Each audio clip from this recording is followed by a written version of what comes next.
purple and gold? Are you ready to hoist the colors? Now, time for the most in-depth look at the world of ECU athletics. Welcome in to Hoist the Colors with your host, Stephen Igo on 94.3 The Game. Watch the show live on Facebook and at 943thegame.com. Now, here's your host, Stephen Igo. Welcome in, Hoist the Colors on this Wednesday, August 14th edition of the program. It is good to be back for our third day after summer hiatus here, as we are now, I believe, 17 days away from ECU football returning officially against the Norfolk State Spartans inside Dowdy-Ficklin Stadium. As a result, we'll talk a lot of football. We always do on this program. We are live currently on 94.3 The Game, also on our 94.3 The Game YouTube page. We are nearing 1,000 subscribers. Make sure you head to the 94.3 The Game YouTube page and subscribe for all of our live content, such as this, along with the Patrick Johnson Show. Also, check out all our interviews. Give the Hoist the Colors YouTube page a subscribe as well for our podcast and our interviews there. Download the IBX Media app. You can listen to podcast versions of the show there, as well as Talk of the Town and the Patrick Johnson Show, plus other programming. And then you can check us out on Apple Podcasts or Spotify, and the show is always archived on YouTube and Facebook. As Philip Pilkington is producing today, we're going to have Kim McNeill, women's basketball coach, join us here in about 15 minutes to recap her offseason, the roster moves, coming off another successful year. We'll discuss that with Coach McNeill. We're going to talk Mountain West football as we continue on our conference-by-conference preview. We've done the American, and we have done also the Sun Belt. Now we do the Mountain West later today. And we're going to do ECU football position battles to watch heading into the end of preseason camp. Philip Pilkington, how's it going in the 94.3 The Game studios? By the way, I know that you I did say we archive things on YouTube. So we tried the Hoist the Colors thing, which was sweet. I did notice, by the way, that YouTube didn't allow us to keep the video up this morning. So I just wanted to break that news to you. Wait, the Monday video? Yeah, the Monday Pirates of the Caribbean. I think Warner Brothers Studio or whoever, Disney, was not a fan. Ah, jerks. Hopefully it should still be on Facebook, though, right? Yeah, the audio is fine. The podcast is fine. I just noticed that. I was searching for it on our YouTube page because I was checking out just if we had any comments or anything. And I noticed it wasn't there, and I looked it up specifically, and it was like, I guess the rights holder took it down. But hey, Yeah, you live I had and a you feeling learn. it popped. I asked Dylan McKay, our station manager, before I did it. He's like, well, you know, some of our rejoins have like Pirates of the Caribbean audio in it, so we should there's some Jack Sparrow. So he's like, you should be good. Well, you know, YouTube's the worst, man. Yeah, they flag. I'll be out at ECU football practice, and I'll be shooting highlights, and I'll put up the highlight video. And because some of the music is blaring in the background, it'll say this video can no longer be monetized because of copyright. Yeah. Like I'm using their audio, but hey, it is what it is. I'm sure it's an automated system or whatnot, and it is what it is. But hey, it was worth it at the time. We got the cool Keira Knightley hype video, which fired me up. And hey, ECU uses it at their football games, so No, they stopped using it last year. Remember, I was so really? mad. Yeah. Well, maybe that's why they went 2-10. They stopped using Hoist the Colors. Exactly. So There you go. all right, so we're going to talk again with Kim McNeill here shortly. By the way, later this week, we've got David Faree from Team Boneyard, board member. He's going to be on tomorrow. We're going to answer a lot of your questions, also lead into Monday's luncheon. We'll give you more details there about how you can attend that and raise money for the ongoing NIL efforts. And then Friday, we'll have Bobby Harward make his debut of the new season for Friday's edition, and we'll continue on with that. All right, so today, to start with, football camp ongoing, we're going to get into some position battles that we're watching. Everybody knows the quarterback competition. Caden Hauser, Jake Garcia. We're still waiting for that to be solidified. And Coach Houston hinted earlier this week that we could hear some, I don't even want to say hear some news, but they could make a decision internally. We got a late night practice tonight, Philip. They've had night practices before, but this is the first time I think we've had media access like in the middle of the week in preseason camp. So this is going to be a late night. I think they wrap up around 8:30, 8:40, and they're going under the lights to kind of prep for 3 of the first 4 games being at night. What are your thoughts on these night practices? Yeah, I mean, today's Wednesday, right? So it's a heavy lifting day. So this is really an opportunity to treat this like a game day. And it's something that we did in high school because of 7 o'clock games. So I'm for it for the athletes. I think it's good to get used to your body working that hard and putting that much effort in that late, especially when you're so used to going early. So I think it's good. The only downside, I guess, for us is we got to be over in the team facilities at about 8:30 tonight. I'm going to watch the first 6 innings of the Red Sox game and then have to leave. I have to say I may have changed clothes by then. I don't know if I'm going to keep my golf shirts and polo on by then. I hope Malcolm doesn't get too mad, but I might be rolling in some basketball shorts at 8:30 tonight. But it'll be interesting to see. And there's always a little extra energy, it seems like, with night practices with football teams. There's like something about those lights turn on and everybody's just flying around a little more. So it's probably a good thing from an energy standpoint as well, with it being the last heavy lifting day of the week before Saturday's scrimmage. Should be some extra juice on the practice field, and it sounds like they're going to get in not a scrimmage, but some specific situations just as far as, how they can best simulate some game-like settings. So they'll get into that and more on tonight's practice. We'll have the latest for you. This is our final availability with Coach Houston before Monday's media day. So we'll see if we get any news. I kind of doubt it, but you never know as far as quarterback and other position battles. All right, so we got the quarterback competition.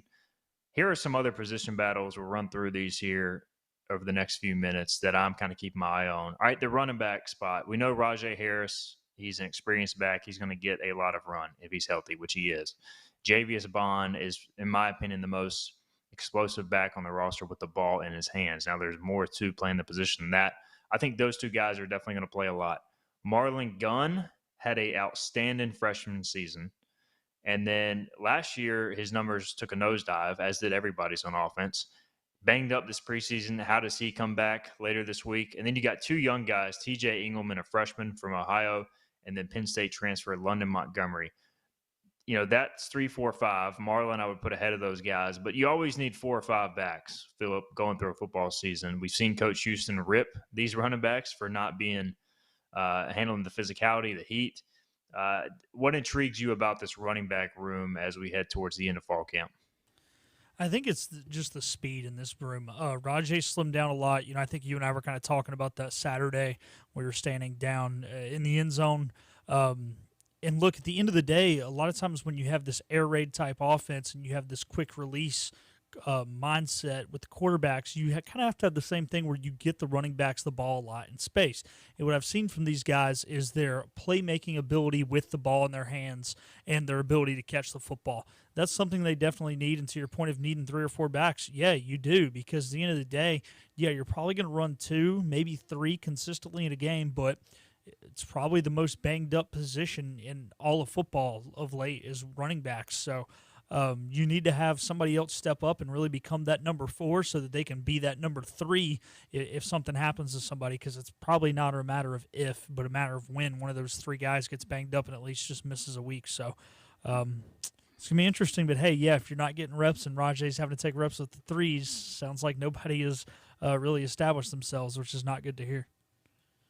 Wide receiver room is intriguing because there's so much depth. And for me, it's like, all right, is there depth because you've got a lot of solid receivers but not outstanding receivers? Or do you have a lot of very good receivers? I think we're going to find that out shortly. We know Chase Sowell can do the job. The only problem is he's banged up right now. We'll see what happens for the opener, but he's out of practice right now. That gives opportunities to other guys. I think you asked the question, Philip, to Coach John David Baker about basically once they sub a personnel package in for the start of a drive, you kind of, with their tempo, they want to stay in there and keep that group on the field the whole time. So who kind of establishes themselves as the next guys in the receiver room, because you're going to have some subs throughout the course of a game. We've seen a lot about Winston Wright, Anthony Smith, but how about Brock Spalding, Jari Patterson? This is that time of year, Philip, we're hearing these names in practice, and that's good, but now I want to see it in a game. You do, and at the end of the day, you want to be too deep here at every position, and you don't want there to be any fall off from 1 to 2. I mean, you always want to be too deep, of course, but because of that high tempo, it would not surprise me, and I think in a perfect world, if you're John David Baker, you send 3 guys out, an X, a Z, and then a slot for one drive, and then the next drive is the next group just to keep guys fresh, because you need a guy to still have that burner speed in the fourth quarter if it comes down to needing a big play. And I think he wants to keep these guys fresh. So ideally, like you said, you got Jari and Brock flip-flopping at the slot, and then, you got 4 guys rotating the 2 positions on the outside as well. So kind of back to your first thing, is it depth because nobody separated themselves? Maybe, but also I think it's depth for the sake of, you need depth. You can't just play. This is not the old school football where you only have 2 or 3 guys that get in the game at your receiver positions. All right, offensive line. We've been reporting on this on Hoist the Colors, which, by the way, if you want in-depth practice reporting, we're running a 30% off special right now for VIP subscribers. But, all right, so basically the first team offensive line looks like this today. Left tackle, you got Parker Moore. At left guard, you have transfer Darius Bell from Maine. At center, you've got Dustin Hall. Obviously started last year at guard, more inside now at center. You got Hampton Ergel, who has played center and tackled the past. He's playing guard. And then at right tackle, you've got Emmanuel Poku, also known as Kojo Poku by the coaches. He's starting at right tackle. That group is fairly solidified. Knock on wood, due to the injury bug, you never know. My question is, after that, who's going to be your guy who can play right or left tackle? Who's going to be your swing tackle? Jason Tarpe, a JUCO lineman, is a guy who's looking like a viable candidate there, needs to keep coming along. Carson Jones, they added as a transfer from Houston. It sounds like Philip Jacob Sacra is going to miss a lot of time with a back injury, so I kind of rule him out right now in this conversation. So I feel pretty good about the starting line. The depth is a concern, and for me, it's like, can that second group function well enough for them to be able to operate? If they can't even function, I'm a little worried if you got to plug in one of those guys on game day.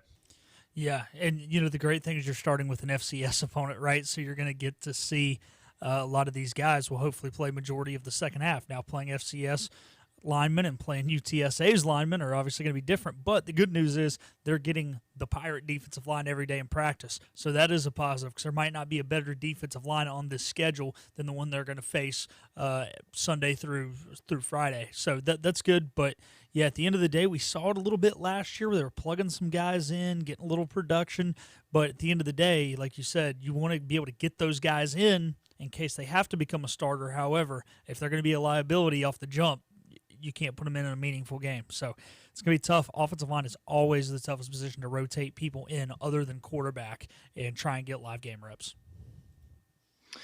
Defensively, I would say there's not as many questions just due to the experience coming back, obviously the stability in that defensive room with Blake Harrell. But there are some positions I'm watching. Defensive line, I feel great about. I'm not too concerned there.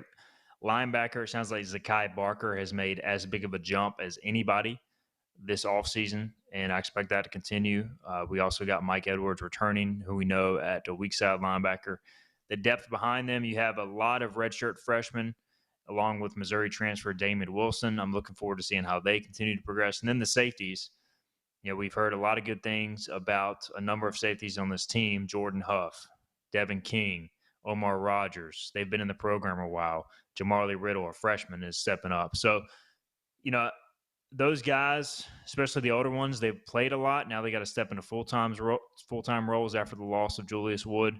We'll see how they handle that. But the depth in those rooms specifically, which is good. It's a good thing, Philip. We're talking about depth and not necessarily starters really outside of the quarterback position. So I think that speaks to how good of a shape the roster may be in. Yeah, it says a lot about recruiting. It says a lot about the character of these players, but it also says a lot about Blake Harrell and his staff's ability to develop players. We've always seen it, where there seems like there's a few positions and a certain guys that we're calling for more. There's just not enough snaps to get them on the field. You think about Sam Danka last year and how many times we called for his name, but there was just a lot of great players over him. That's the same thing they're in. The big guy I'm happy with is Zakai Barker, because Blake Harrell is very confident in his football IQ, and that was my biggest worry when Taylor Jackson left. Taylor was solidly talented. I knew we could replace him there, but could we replace his IQ and who Taylor Jackson was between the years? And it seems like Zakai Barker stepping in and becoming that leader and that signal caller on defense. No doubt. He'll be wearing the mic, most likely, playing the mic linebacker position on game day if he stays healthy, keeps progressing. in this direction. All right, let's get our first break in. We're going to circle back. We'll talk maybe a little bit more ECU football towards the end of the show. We'll also have our Mountain West preview as well.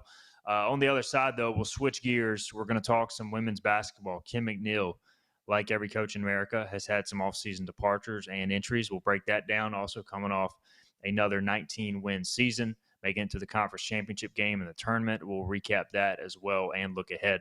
This is Hoist the Colors. We'll be right back with more. We're down to the final days of our summer sales event at Greenville Toyota. Lease new RAV4s, $319 a month. Test drive the redesigned 2025 Camry, all with our advantage. It's your last chance to save at Greenville Toyota. Acre Station Meat Farm, along with Lane Angus Beef, bring you farm to fork beef. Stock your freezers now with affordable beef boxes, just in time for the grilling season. Farm to fork beef brings quality local beef to your family. From your traditional butcher shop, Acre Station Meat Farm. Come on down to Acre Station Meat Farm and find out why we're #1 in fresh cuts and friendly service. Acre Station Meat Farm, Highway 32 North, Pinetown. Other restaurants claim their food is fresh and fast, but are they friendly? At Moore's, you're treated like family the minute you walk into their doors. With locations in Winterville, New Bern, Swansboro, Morehead City, and Jacksonville. We've been practicing what we preach since 1945. At Moore's, our barbecue is slow cooked and smoked over real wood daily until it's so tender it's falling off the bone. Combined with our fresh chicken, cooked-to-order seafood, and homemade fixins', we're sure you'll agree. If it's not Moore's, it's less. You know what the problem is with standard belts? Usually you have to choose between too tight or the opposite, too loose.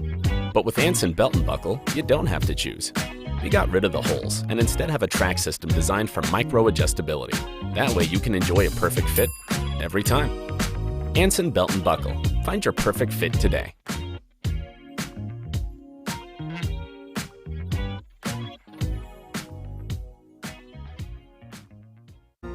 When a place is as special as this, you don't want to change a thing. You simply want to enjoy it, just as it is.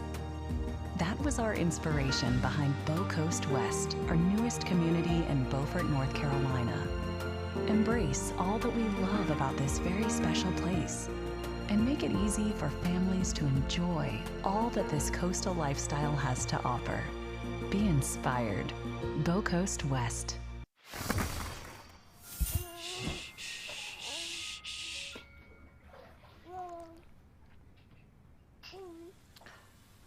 Dum-dum-dum. Get low, get low, get low. 369, ooh, she fine. Hoping she can sing it to me one more time. Get low, get low, get low, get low.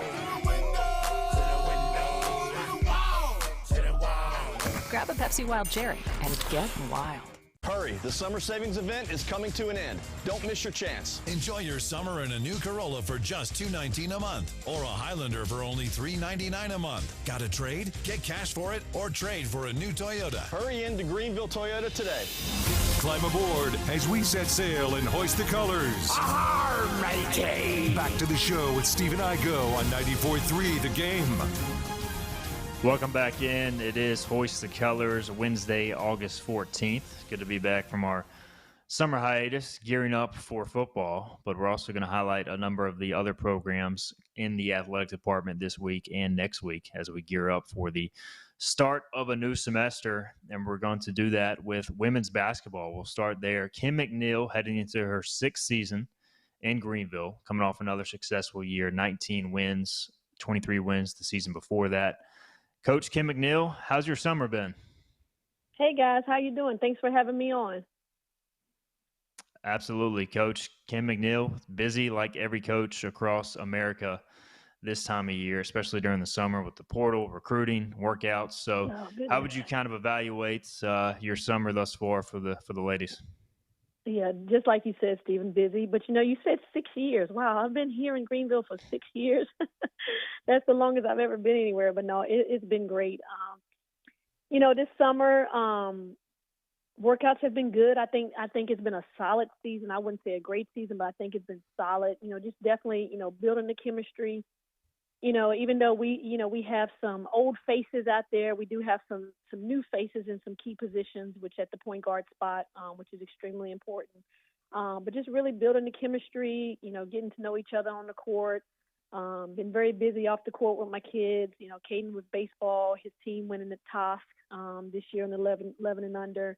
So it's been an extremely busy summer, a quick summer. I can't believe we're starting school back on Monday and getting back rolling. I feel like we just stopped school for the summer, and we're already back at it. No doubt, it is. It's a busy cycle, but a fun cycle. There's no doubt about that, Coach, especially with your kids and all they're doing. So let's take a look back at last season before we look ahead for good. And 19 wins. And again, you guys had tremendous adversity early in the season with some key injuries. And obviously that played a big role in kind of the up and down nature. But by the end of the year, your girls were fighting. They made it all the way to the championship game. You almost had another 20-win season. Just when you look back at the totality of last season, how would you kind of evaluate it? Obviously injuries is a part of the game. And I think, the best ability is availability. And we were very fortunate with that the year that we won the championship because, we stayed pretty healthy.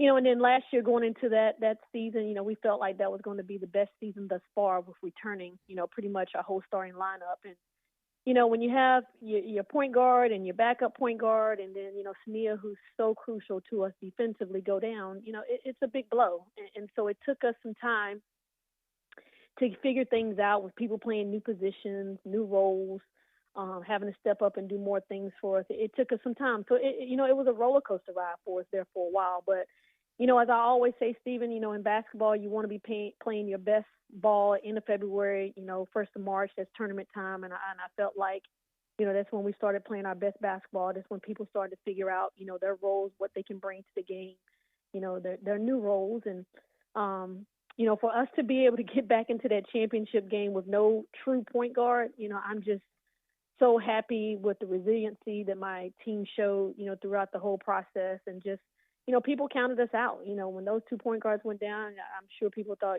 season's over with, but, we kept believing, we kept fighting. And, we made our way back to that championship game, again for, 2 years in a row. And, just really proud of what we've been able to do these last 2 years. No doubt. And I want to ask about Micah Dennis because I know obviously, she wasn't able to get the medical red shirt she was seeking. Yeah. Just how's she doing? And I know she suffered a tough injury. Just how's she doing with everything now? Yeah, it was just unfortunate, to play, 4 minutes over, what the allotted rule is to get your year back just really, really sucks. And, Micah's she has been unbelievable, for this university and for our program, just unbelievable in the classroom. Getting her undergrad, finishing up her undergrad from Oklahoma State and getting a master's all in 2 years it was incredible. And both carrying over 3.5, for 2 years. I mean, she's just, someone that the Pirate Nation should be extremely proud of, to say she's one of our own. The NCAA took a really long time to get back with us on her year. She had graduated and went home for over a week before we, got the news that she wasn't getting the year back. So it was a pretty big blow for her. She wanted to be back. She wanted to be in the purple and gold again, for another year. But unfortunately, it just didn't work out, in her way. But she's doing good back in Canada, doing really well.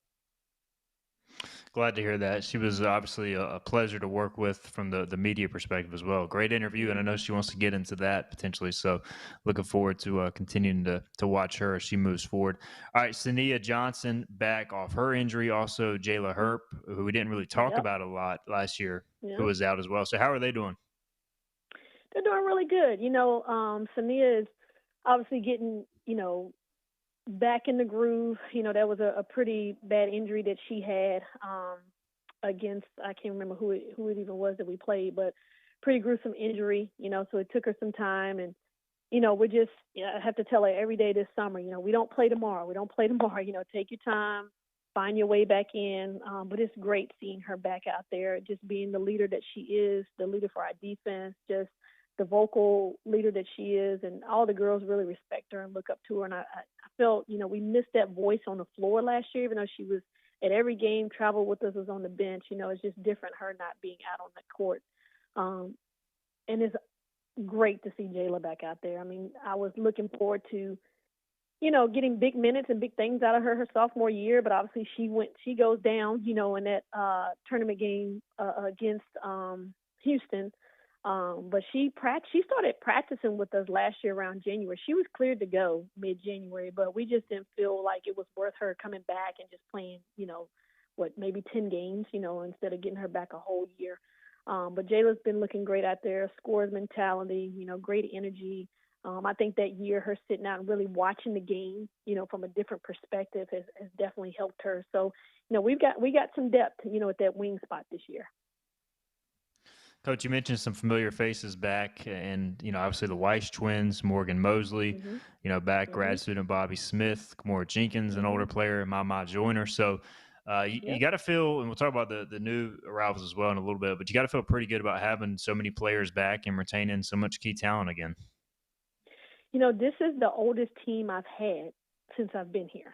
We're not, I would not call us a young team anymore. We are a veteran team. Like you said, the Weiss twins are seniors. Morgan's a fifth year. Sania's a fifth year. Amaya, a third year. Wow. Bobby, a third year.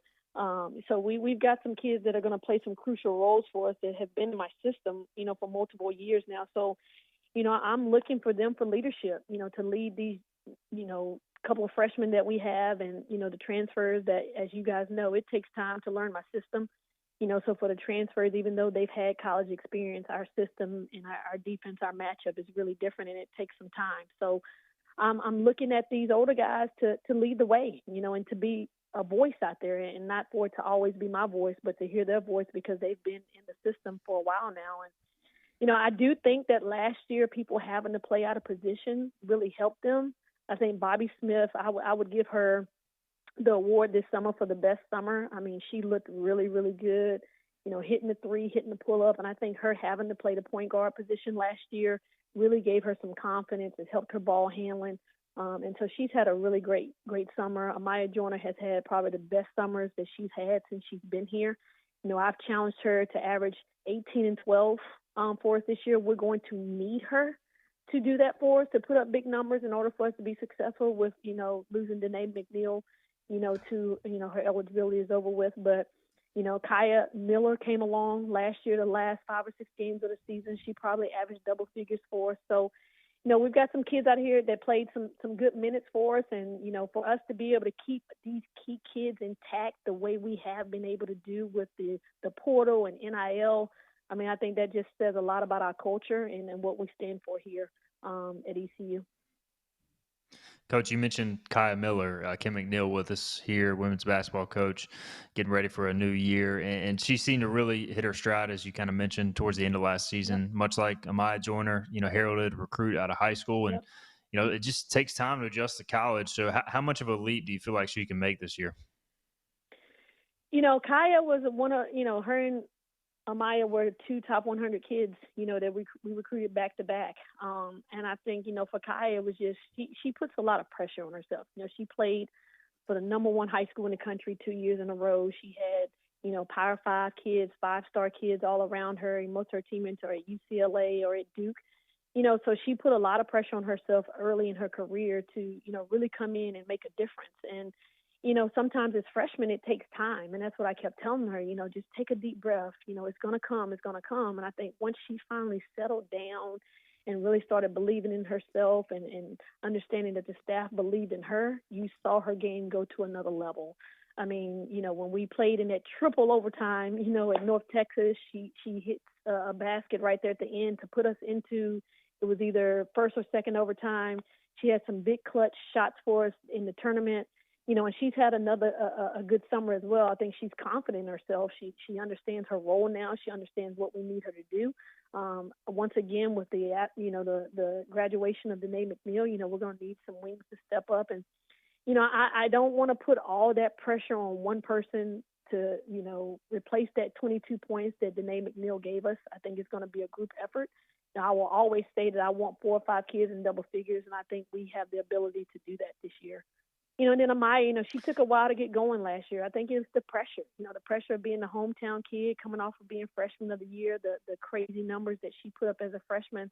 I think she was really feeling the heat early on and feeling like, I have to put this team on my back and I have to do everything, but I think once we got going and probably had about maybe 10 games left to go in conference play, she really caught her stride and got going.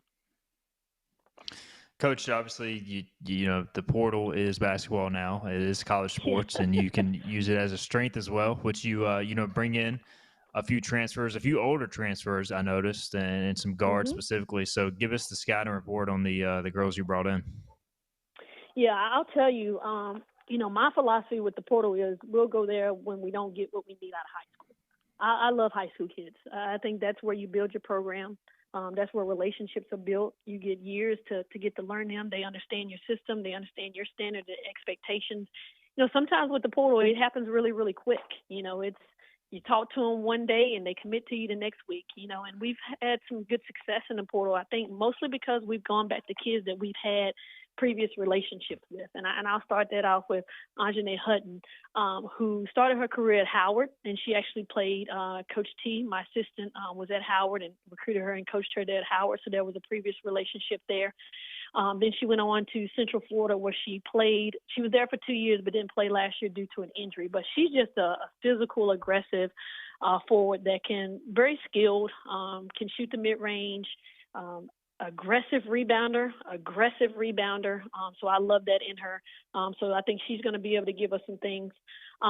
We have Journey McDaniel, who, as you guys know, is a Farmville native and won a state championship with Amaya Joyner.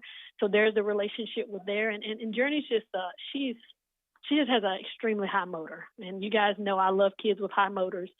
Great leader, is willing to do whatever you ask her to do, extremely positive all the time. So I think she's going to earn playing time just off of how hard she plays. And then Tamia Ware is a transfer point guard coming in from Central Florida, who, can score the ball, has good vision. Now with her and my other point guard, my freshman point guard, it's just them learning the kids, learning the players, learning our system, and just understanding, what I want out of point guards. And do you feel like that'll be that point guard spot kind of an open competition, one where you see multiple players play there? How would you kind of, assess that at this point? I do. I mean, I like the fact that we have two natural point guards, Tamia and Devin, which AKA we call a pooter. Those two are natural point guards. Those are their positions. That's what they are. And I think that makes a difference in that spot. Last year we kind of had to makeshift and put kids there, which really wasn't their natural position. And to be a really good point guard, I think, not that I think, but I know that's what I was. It's something that you've had done for a while. Even though I think Bobby did a great job at it, we had kids that came in and did what they could do at it, but it's a blessing to have two natural point guards. But it's also great that Bobby can play that, at times, because she played it last year. She's a little bigger, a little bit stronger, so it can give us a different look at the point guard spot. With Sania coming back, Sania can play it. She's bigger, and has that experience. So, I now have four options at the point guard spot, which I didn't have last year. And, Stephen, I'll tell you, if I didn't learn anything from last year, I learned that you got to have multiple kids on your team that can play that point guard spot. So we'll never be in that position again where we don't have a point guard. No doubt. It's been addressed for sure. Kim McNeill with us. Last thing for you, Coach McNeill, and obviously the schedule. I think non-conference will be coming out pretty soon here, so I don't know what you can or can't share there, but I assume you guys will be making the return trip to South Carolina. And how's that shaping up? And then you guys figured out the American designations recently too. So how do you like how the schedules come together? Yeah, so, I mean, I can talk about the non-conference. All the contracts have been signed. We just haven't released it yet, but they've been signed. So you're right. We go back to South Carolina, which will be great. A team that will probably be picked, number one in the country again. So that'll be good to go down there and play them. We're going to Vegas, and we're going to play UNLV, which last year was a top 25 team. So that'll be, good competition for us there. We got we're playing at JMU, we're playing at ODU, so those will be really good teams for us to go on the road and play. So, it's a schedule that's going to test us, and get us ready for the American which I always say doesn't get enough credit. I think this conference year, once again, is going to be very competitive from head to toe. I think you're going to see teams from 1 through 8 battle it out, just like we did last year. We were one game from finishing top 3, so I think it's going to be another extremely competitive conference play in the American this year for women's basketball. She is Coach Kim McNeill. Coach, we appreciate the time as always. Best of luck with the semester starting and school getting back underway. But we always appreciate the time. We'll have to get you back in studio before the season officially tips off, but always appreciate it. Please do. I always love talking about my girls. Absolutely. She's Kim McNeill, always gracious with her time, always a fun interview. Coach McNeill with women's basketball. Get out there and support the women this season. We'll have that non-conference schedule for you here shortly officially, but excited about the slate ahead. All right, we're going to get a break in. We'll come back. We will hop back on our conference previews for football. Week 0 is just a week and a half away, so we're diving into all the conferences. We'll do that. We'll do the Mountain West on the other side. This is Hoist the Colors on a Wednesday. Hi, I'm D.R. Alligood. And I'm his daughter, Jessica. For 11 years, we have built quality driveways and parking lots for both your residential and commercial needs. We also offer free on-site quotes to have your custom driveways built the way you want. 252-946-1227. You know what the problem is with standard belts? Usually you have to choose between too tight or the opposite, too loose. But with Anson Belt and Buckle, you don't have to choose. We got rid of the holes and instead have a track system designed for micro-adjustability. That way you can enjoy a perfect fit every time. Anson Belt and Buckle. Find your perfect fit today.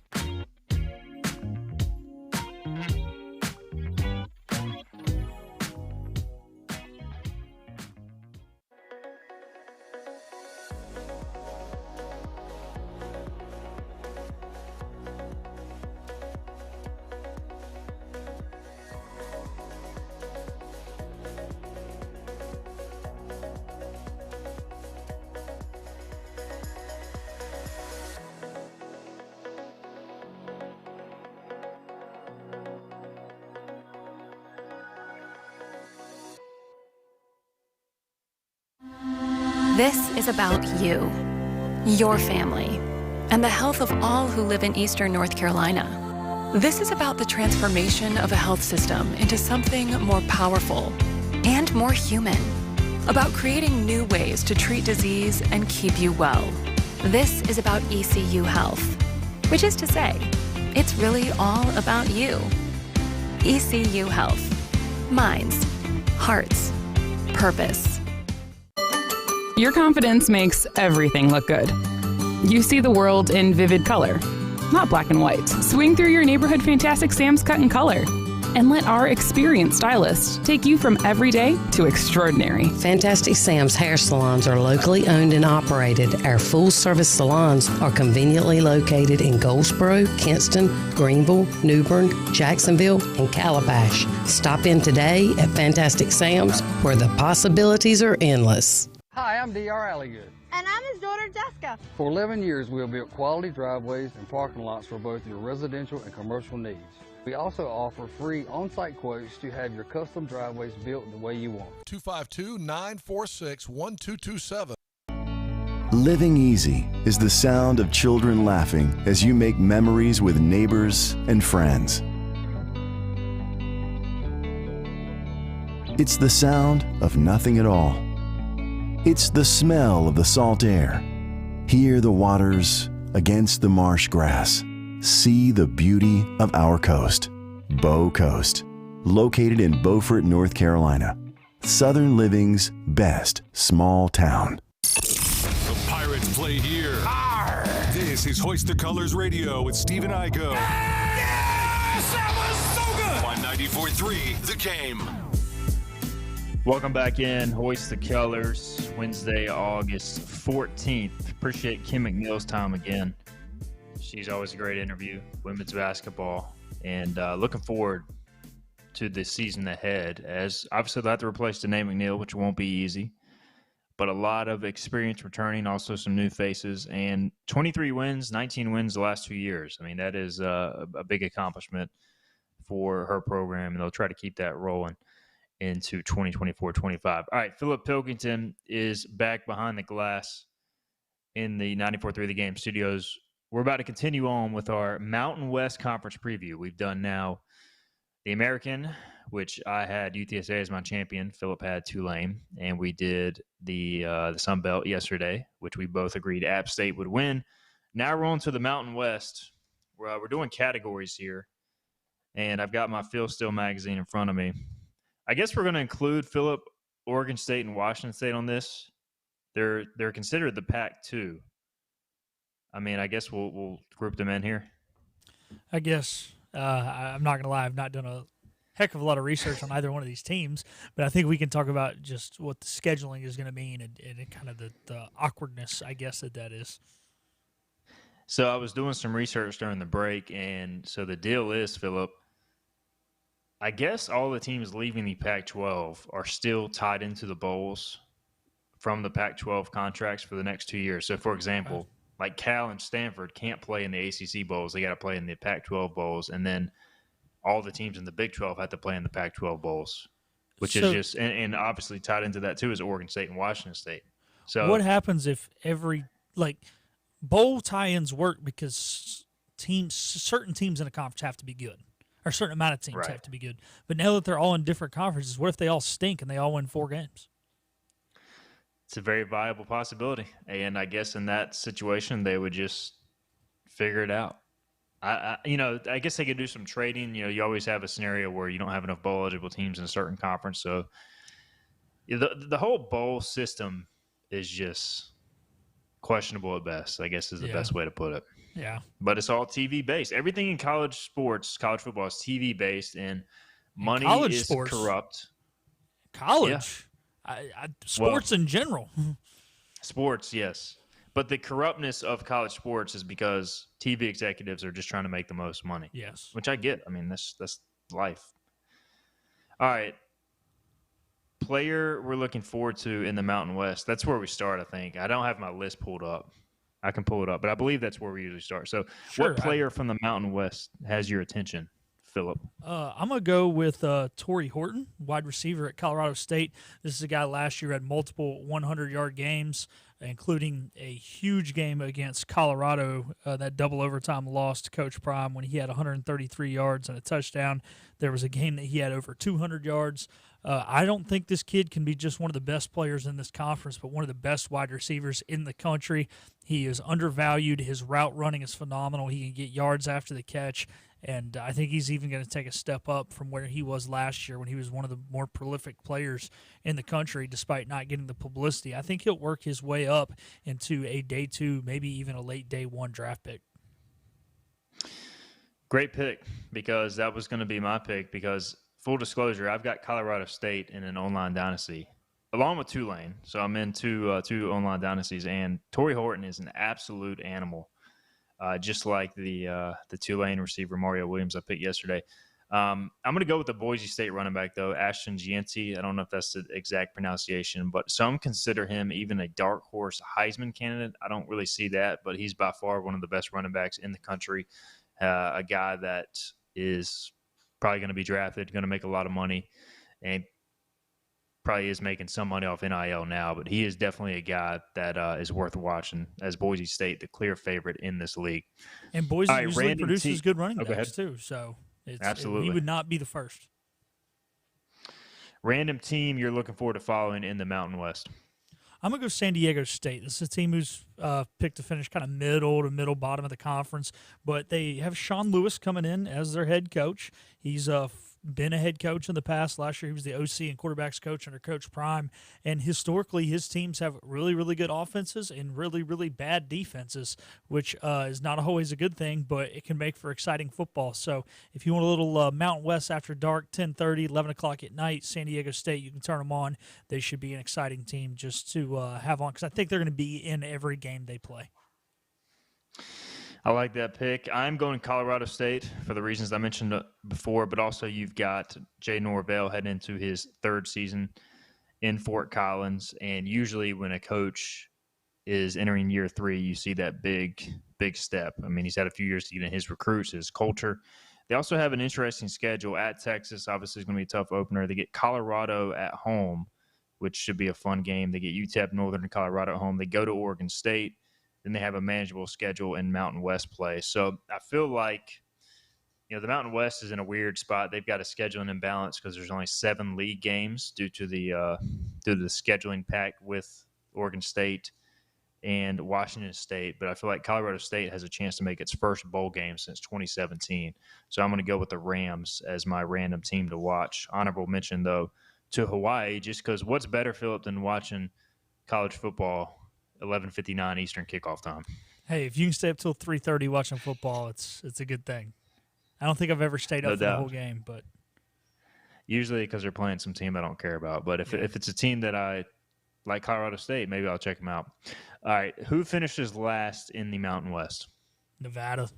They're terrible. They've got a tough schedule, and they're just bad. Yeah, Nevada is Phil Steele's pick as well. Just to be different, I'm going to go with New Mexico. Although Bronco Mendenhall, did you know that he is the head coach at New Mexico? Yeah, that was because I was going to try and be different and go New Mexico too. I was like, Mendenhall's going to win him a couple games. I think they also, I'm pretty sure they have an easier schedule than Nevada too. They have 3 Mountain West road games, and that's all. Yeah. Due to the scheduling imbalance. Yeah, so they must play either Oregon State or Wazoo on the road. Yeah, that's what's going to be tough this year because you play 7 true league games, and then each team plays Oregon State or Washington State. So Oregon State, Washington State play 6 games each. They don't have any common opponents, which is weird, but they all have 3 home games and 3 road games against Mountain West teams.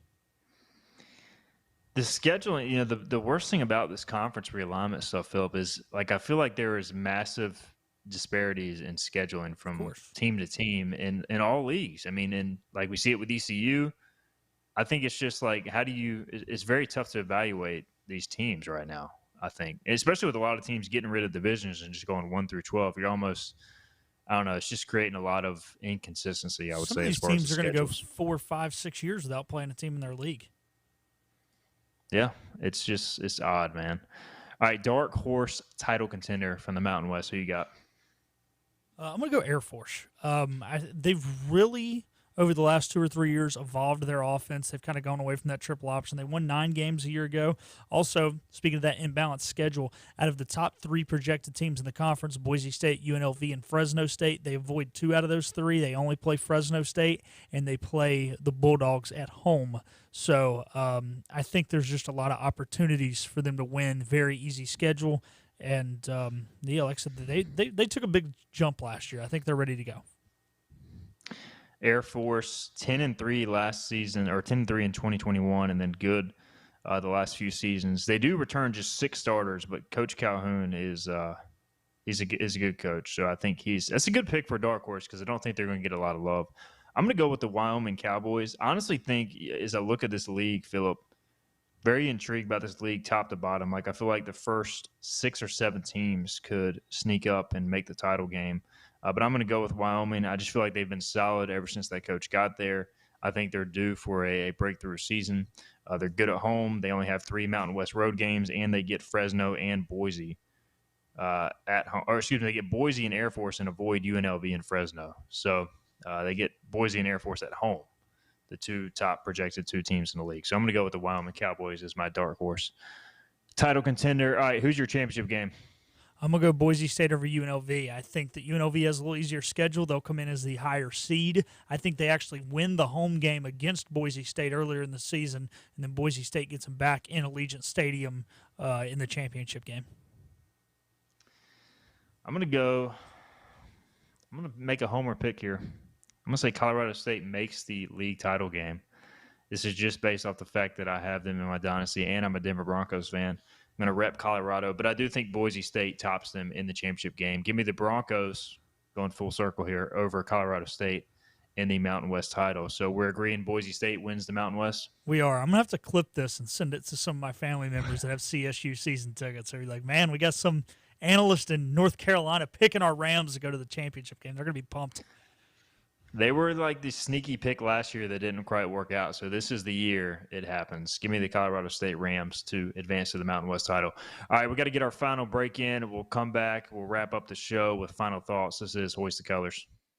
Air Service is back at Pitt Greenville Airport, offering safe, clean facilities and flights from American Airlines. That means the short commute, quicker lines, and better prices that get you where you're going fast and easy. See it for yourself. There's great things inside at Pitt Greenville Airport. Storm season is approaching. North Carolina weather can damage your roof, and before long, a small leak can turn into a big problem. Your home is one of your biggest investments, so protect it with Wells Home Improvements. We work with all insurance companies for a hassle-free roof installation experience. Call us today and get 10% off your roof installation when you mention this commercial. 252-227-8403 or visit us online at wellshomeimprovements.com. Wells Home Improvements. Local, honest, dependable.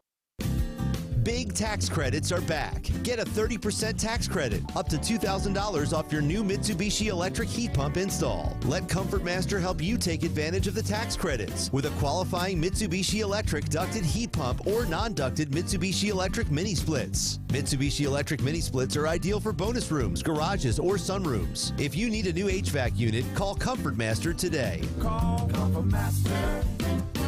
Call Comfort Master.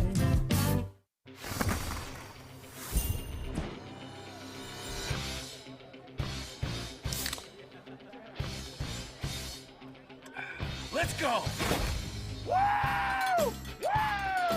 Yeah! Football time! Set the tone. Kyle, tie your shoes, tie your shoes. Yeah, good job. Woo! Yeah! Grab a Pepsi Wild Cherry and get wild. When a place is as special as this, you don't want to change a thing. You simply want to enjoy it, just as it is. That was our inspiration behind Bow Coast West, our newest community in Beaufort, North Carolina. Embrace all that we love about this very special place and make it easy for families to enjoy all that this coastal lifestyle has to offer. Be inspired. Bow Coast West. Summer is here, and Sawyer's Fun Park is having a toddler summer special. From 10 a.m. to 12 noon, Monday through Friday, Sawyer's has a $10 2-hour unlimited pass for ages 2 to 4. That's one toddler and one parent for just $10 every weekday morning. Sawyer's Fun Park summer hours are Monday through Thursday from 10 to 8, Fridays and Saturdays from 10 to 9, and Sundays from 12 to 8. Book your tickets online at SawyersFunPark.com and beat the heat this summer at Sawyer's Fun Park. Air Service is back at Pitt Greenville Airport, offering safe, clean facilities and flights from American Airlines. That means the short commute, quicker lines, and better prices that get you where you're going fast and easy. See it for yourself. There's great things inside at Pitt Greenville Airport. This is ECU head football coach Mike Houston, and you're listening to Hoist the Colors on 94.3 The Game. All right, final segment here. Hoist the Colors on this Wednesday, August 14th edition. We just did our Mountain West preview. Philip, we didn't really talk about the Oregon State-Washington State situation specifically. I meant to bring them up, so we'll do that here before we get out of here. Like, do we have any clarification on, is this like are they just doing this agreement until they figure out what's going to happen with the Mountain West? Are they just going to eventually join the Mountain West? This whole situation seems odd. Yeah, so I think the weird thing is they wanted a lot of the Mountain West to come join them. The unfortunate thing is the Mountain West has a very, very high exit penalty out of most Power 5 conferences, if not more. So I think they're still hoping that somebody's going to come pick them up eventually. You know, I think they're playing Mountain West basketball this year, I believe. I need to confirm that because they could be playing in the West Coast Conference or something else like that, which that'd be big for the West Coast Conference to join those two with Gonzaga, St. Mary's, and San Francisco if that is the case. So I should have done a little more research, so I apologize for that. But, yeah, it's weird because, you know, they're kind of in like that Notre Dame situation, but the difference is Notre Dame is doing it because they are self-sustainable with their NBC contract. Oregon State and Washington State are not self-sustainable. They need to be in a conference. You know, if you look at most independent schools, they're poverty schools. You look at schools like UMass, who are really bad. BYU was there for a while, but difference, BYU is a national brand. So this is going to be weird. I don't see it lasting more than a year or two, and I think they'll eventually join the Mountain West or maybe hope somebody else picks them up or Maybe they'll start a brand new conference. I mean, it's happened. The American is a new conference, theoretically, only 11 years old. So who knows what will happen. Heck, maybe they'll join the American. Maybe the American wants to go coast to coast. Everybody else is doing it. Why not jump on the bandwagon? I think the American had interest for a while, but it just didn't seem like a match. I mean, the Mountain West just makes too much sense in time unless they can find a way to hold the Pac-12 together. I do like that Oregon State is playing Oregon at home and Washington State is playing at Washington. So at least those rivalries for now will continue, those West Coast rivalries, which I like to see when I get back from a game at 10 o'clock at night from doing some writing. So, again, Oregon State coming off an 8-5 year, Washington State coming off a 5-7 year. Both are projected to be solid but not spectacular. I guess they can still get an at-large bid to the college football playoff, but they're not going to be able to get a conference bid for now. So looking forward to our Conference USA preview next. Are you excited about that one, Philip?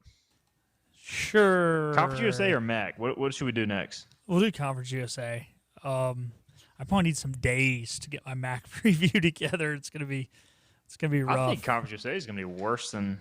Yeah, but at least I know who I'm picking to win. At least I can pick Liberty and then just cop out and be like, fun player to watch, and just pick like Liberty's best player or something, and then I won't. But you could cop out and do that if you totally run out of time. I don't know. We do need to get this one done. And then so you want to do Conference USA and then MAC, and then at the end of the day of the MAC, project our group of 5 playoff team, and then do the Power 4, I guess. That'll be the plan. Okay, we'll incorporate Notre Dame, I guess, in the ACC.